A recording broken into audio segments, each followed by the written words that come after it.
Hot topic sa X ang pagsasama umano sa TV commercial ni Kim Chiu at Paolo Avellino. Paolo with Kim in one TV commercial. All that is power. Comment ng isang netizen. Si Paolo na nga kaya ang newest addition ng isang sikat na fast food na kinabibilangan ni Kim Chiu. Congratulations, ang sweet. Saad naman ang isa. Isa nga ang rumored couple na ngayon ay mabiling-mabili sa advertisers. Bilib na bilib sila sa dalawa bilang endorser. Effective raw talaga at dumarami ang sales sa pag-endorse ng mga produkto.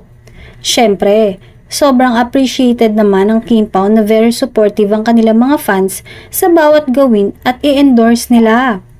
Ayon nga sa advertising world, tumaas bigla ang marketability ng aktor after nitong maling kay Kim at patunay nga rito ang napakarami umanong inquiries para i-endorse ang mga products at services ng mga ito.